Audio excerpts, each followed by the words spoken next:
समय था 18वीं शताब्दी। अचानक नगर में दहशत फैल गई। शहर में कुछ बच्चे लापता हो रहे थे। उनके परिवार रो रो कर बेहाल थे और लगातार कई रातें बिना नींद के बीत रही थी। आखिरकार बच्चों के बेजान शव नगर के पास स्थित नवाब के महल के करीब पाए गए। पूरे शहर में खौफ फैल गया। सभी के मन में एक ही सवाल था, यह क्रूर काम कौन कर सकता है। आज इस वीडियो के माध्यम से हम आपको मुर्शिदाबाद के एक ऐसे अध्याय से रूबरू करवाएंगे जिसे सुनकर आप स्तब्ध रह जाएंगे, आपकी बोलती बंद हो जाएगी। यह कहानी किसी फिल्मी पटकथा को भी मात दे सकती है। यह कहानी है अजीमुन्निसा बेगम की, जिन्हें इतिहास में कलीजा खाने वाली बेगम के नाम से जाना जाता है।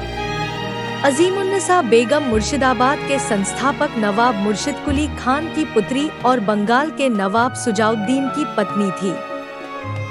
बंगाल के इतिहास में ऐश्वर्य और वैभव के साथ साथ रहस्यों की भी कोई कमी नहीं रही है। नवाब बेगमों का जीवन जितना रहस्यमय था, उतना ही कुछ नवाब और बेगम अपने निर्दयी स्वभाव के कारण बदनाम भी हुए थे। निर्दयी अजीमुन्निसा नवाब मुर्शिद कुली खान की गोद ली हुई पुत्री थी, जिनका दूसरा नाम जैनबुन्निसा था। 18वीं शताब्दी में अजीमुन्निसा एक प्रभावशाली और कुख्यात महिला थी। अचानक ही एक दिन वह एक गंभीर बीमारी की चपेट में आ गई।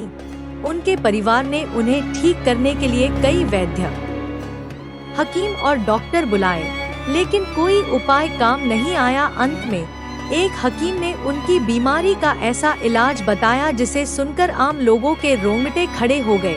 उस हकीम ने अजीमुन्निसा बेगम को दवा के रूप में प्रतिदिन एक बच्चे का कलेजा खाने की सलाह दी। इस इलाज को अपनाने के मोह में नवाब की बेटी ने हर दिन एक बच्चे का कलेजा खाना शुरू कर दिया। उस दौर में उनके पास इतनी शक्ति थी कि कोई भी कर्मचारी उनका विरोध करने की हिम्मत नहीं कर सकता था। धीरे धीरे इस भयावह इलाज से उनकी बीमारी ठीक हो गई, लेकिन कलेजा खाना उनके लिए एक भयानक लत बन गई। भले ही यह काम पूरी तरह गुप्त रूप से किया जाता था, लेकिन अंततः इस जघन्य अपराध के बारे में उनके पिता नवाब मुर्शिद कुली खान को पता चल गया। अपनी इकलौती बेटी की इस हैवानियत से वह इतने आक्रोशित हुए कि उन्होंने उसे जिंदा दफना दिया। यदि आप अजीमुन्निसा की कब्र देखना चाहते हैं, तो आपको मुर्शिदाबाद के लालबाग आना होगा, जहां उन्हें दफनाया गया था। हालांकि अजीमुन्निसा को जिंदा दफनाने को लेकर इतिहासकारों के बीच मतभेद हैं।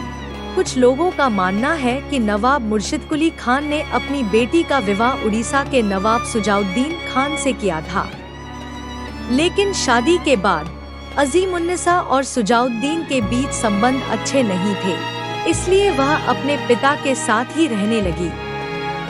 ऐसा भी कहा जाता है कि शादीशुदा होने के बावजूद वह हर रात किसी न किसी आकर्षक पुरुष के साथ शारीरिक संबंध बनाती थी, ताकि यह राज किसी को पता न चले।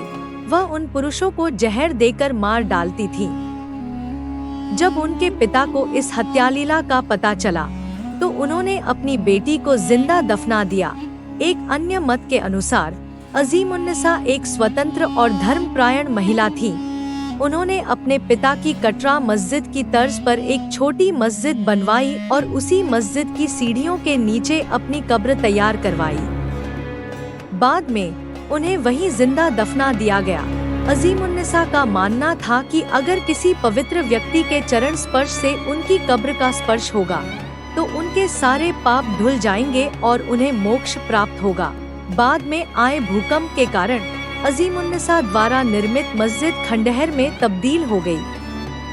1985 में भारतीय पुरातत्व सर्वेक्षण (ASI) ने इस जीर्णशीर्ण मस्जिद के संरक्षण का जिम्मा उठाया और इसे जनता के लिए खोल दिया। हालांकि यह मस्जिद 1734 में बनाई गई थी, लेकिन इतिहास ने यह दर्ज नहीं किया कि अजीमुन्निसा बेगम को कब दफनाया गया। आज भी दूर दूर से पर्यटक मुर्शिदाबाद के लालबाग में अजीमुन्निसा बेगम की कब्र देखने आते हैं। यह तो नहीं कहा जा सकता कि इन यात्रियों के चरणों की धूल से बेगम को मुक्ति मिलेगी या नहीं।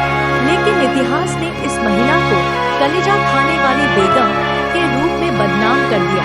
उम्मीद है कि यह वीडियो आपको पसंद आया होगा।